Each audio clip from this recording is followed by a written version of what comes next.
It is a particularly interesting location for me to be sitting today, given that over a decade ago I sat in this very chair right here in the European Union Parliament. And at that time, I warned the world of what was coming. During that conversation that was hosted at the time by the Green and EFA and a number of the other parties of the European Union's various representations, we were having a conversation on whether Europe should adopt the United States policy of allowing for the patents on biologically derived materials. And at the time, I urged this body, and I urged people around the world, that the weaponization of nature against humanity had dire consequences. Tragically, I sit here today with that unfortunate line that I don't like to say, which I told you so. But the fact of the matter is, we're here not for a reprisal on past decisions. We're here to actually, once again, come to the face of the human condition and ask the question, who do we want to be? What do we want humanity to look like?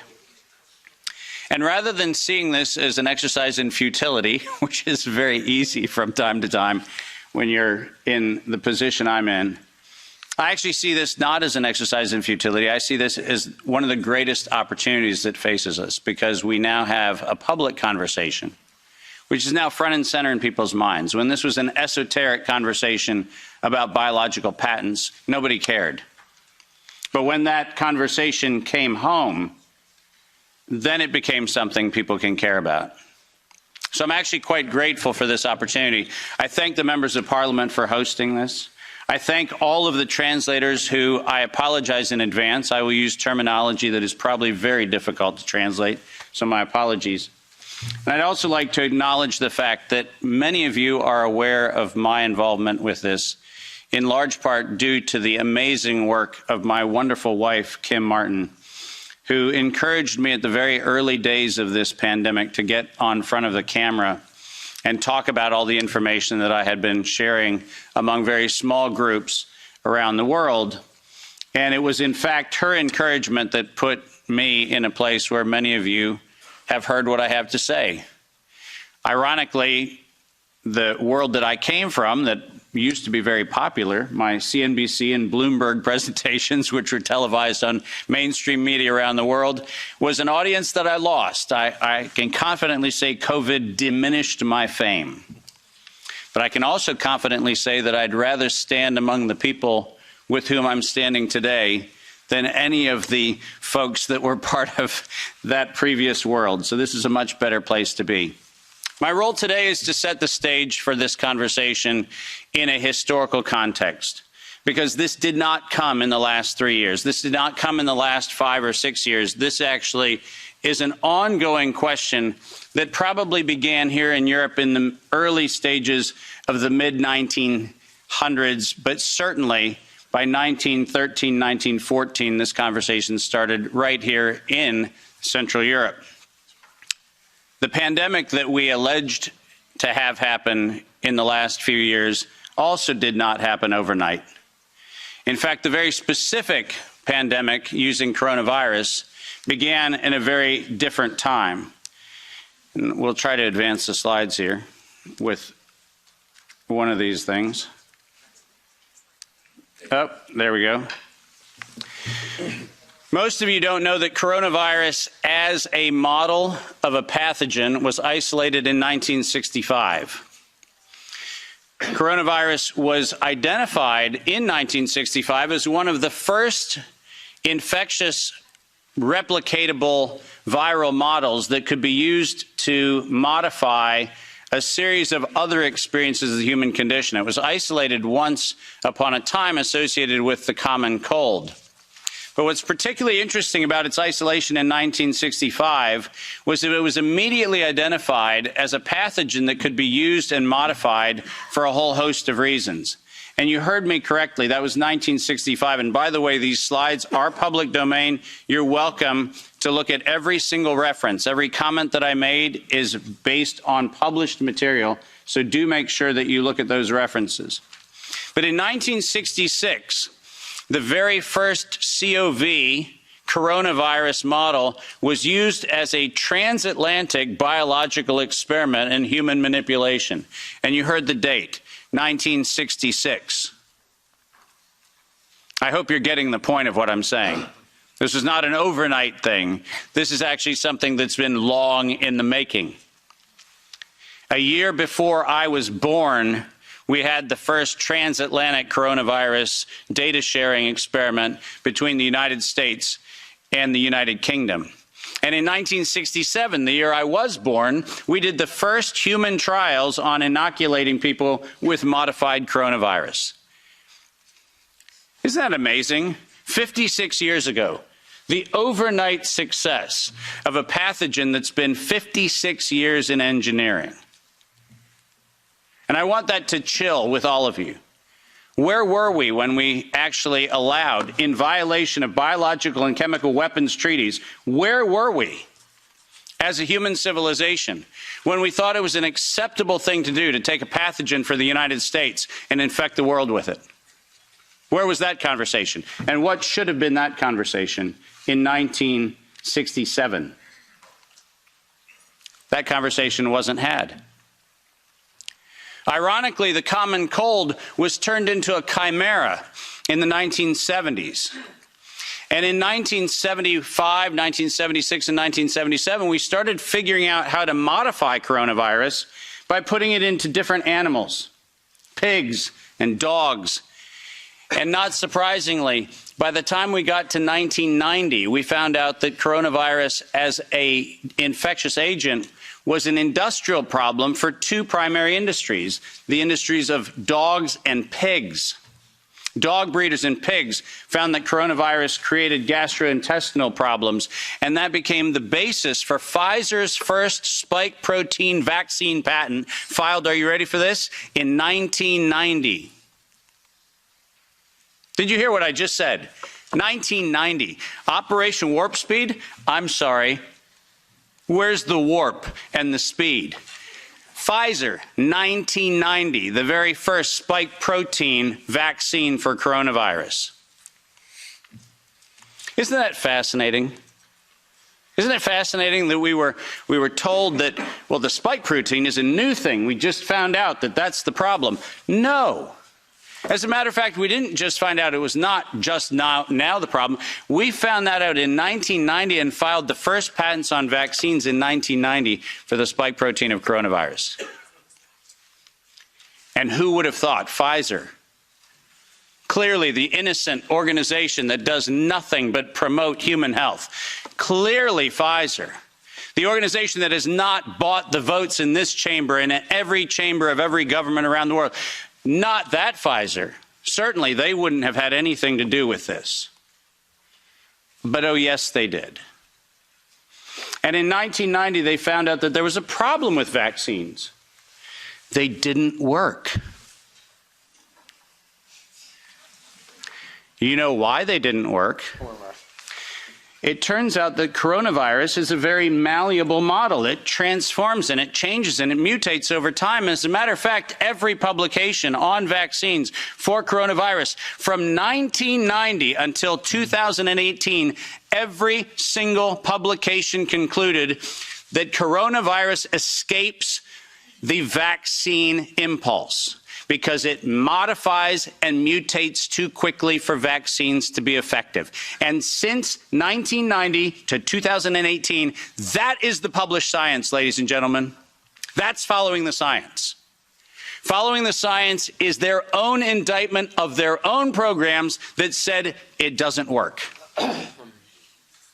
And there are thousands of publications to that effect, not a few hundred, and not paid for by pharmaceutical companies. These are publications that are independent scientific research that shows unequivocally, including efforts of the chimera modifications made by Ralph Baric in the University of North Carolina, Chapel Hill.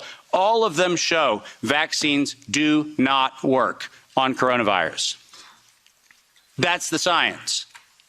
And that science has never been disputed. But then we had an interesting development in 2002. And this date is most important. Because in 2002, the University of North Carolina, Chapel Hill patented, and I quote, an infectious replication defective clone of coronavirus. Listen to those words, infectious replication defective. What does that phrase actually mean? For those of you not familiar with language, let me unpack it for you. Infectious replication defective means a weapon. It means something meant to target an individual, but not have collateral damage to other individuals. That's what infectious replication defective means. And that patent was filed in 2002 on work funded by NIAID's Anthony Fauci from 1999 to 2002. And that work, patented at the University of North Carolina, Chapel Hill, mysteriously preceded SARS 1.0 by a year. Dave, are you suggesting that SARS 1.0 wasn't from a wet market in Wuhan? Are you suggesting it might have come from a laboratory in the University of North Carolina, Chapel Hill? No, I'm not suggesting it. I'm telling you that's the facts. We engineered SARS. SARS is not a naturally occurring phenomenon. The naturally occurring phenomenon is called the common cold. It's called influenza-like illness. It's called gastroenteritis. That's the naturally occurring coronavirus. SARS is the research developed by humans weaponizing a life system model to actually attack human beings. And they patented it in 2002.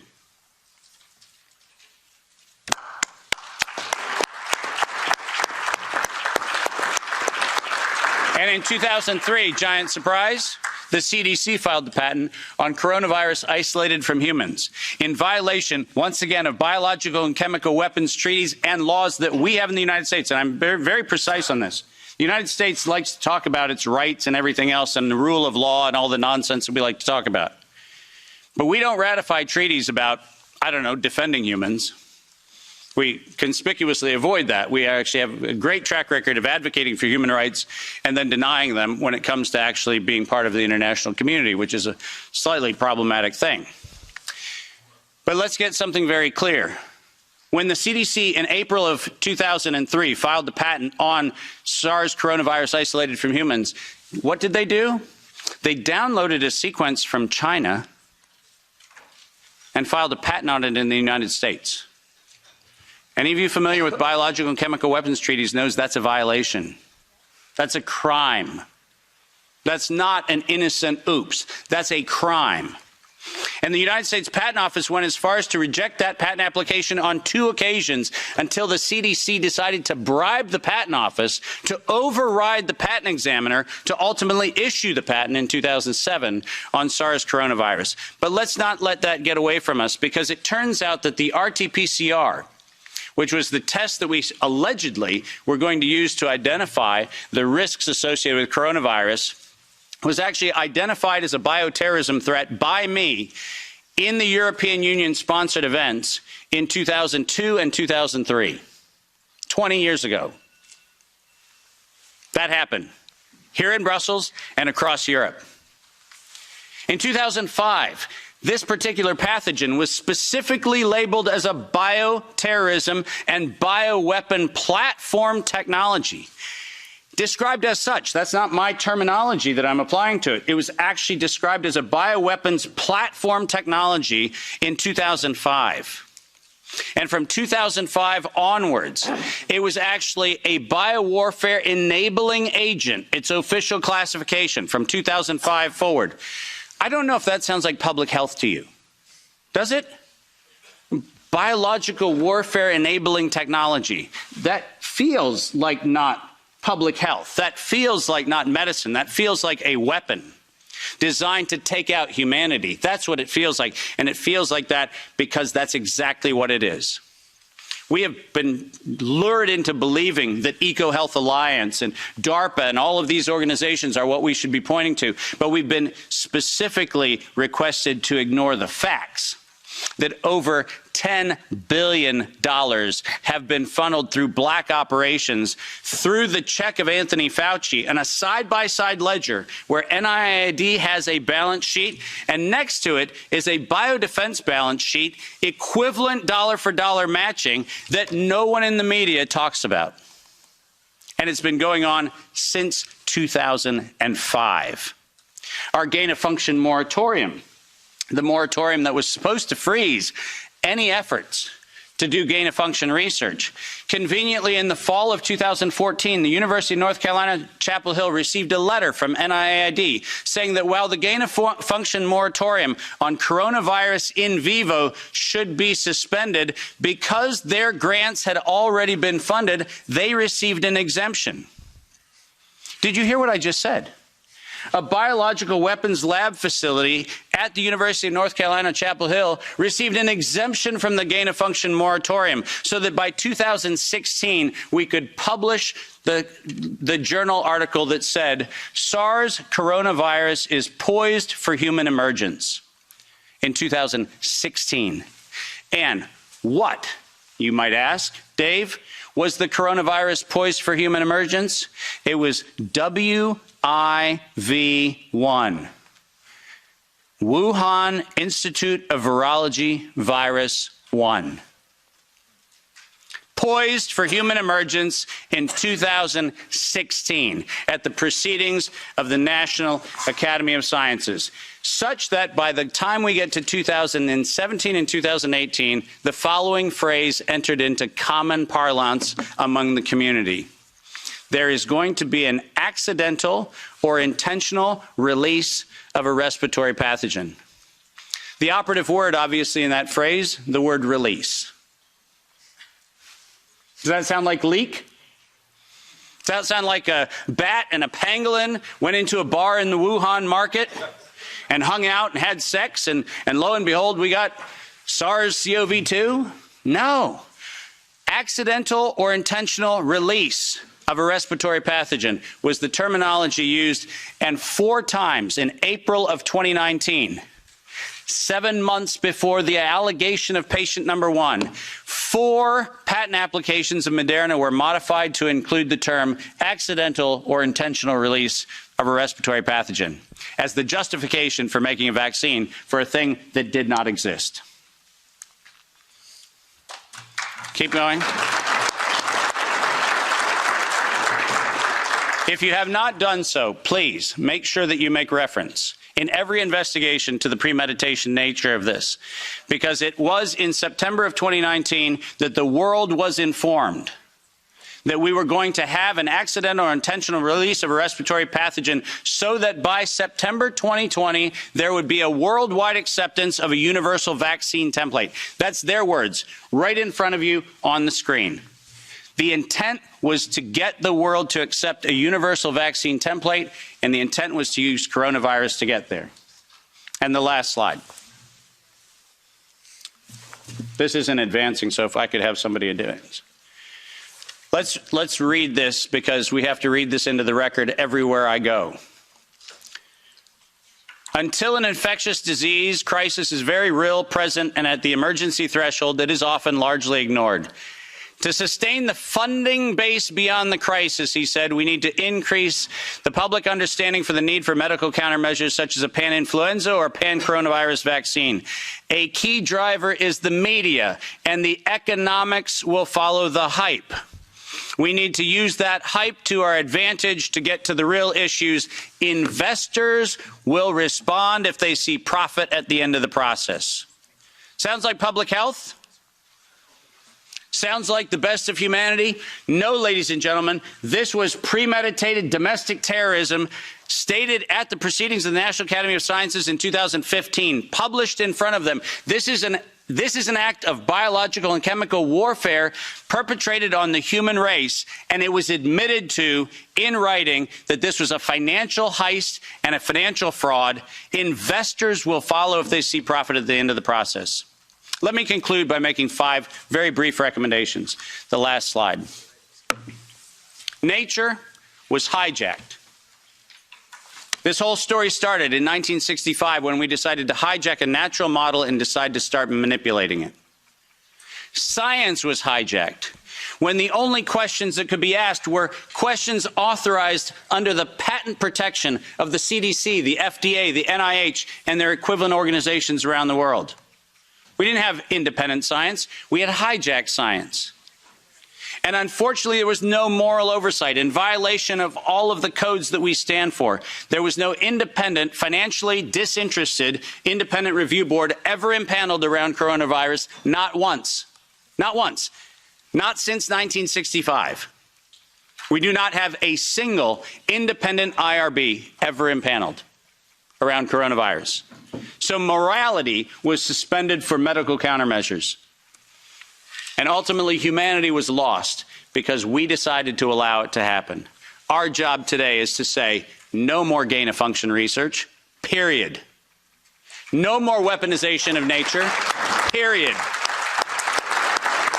And most importantly, no more corporate patronage of science for their own self-interest unless they assume 100% product liability for every injury and every death that they maintain. Thank you very much.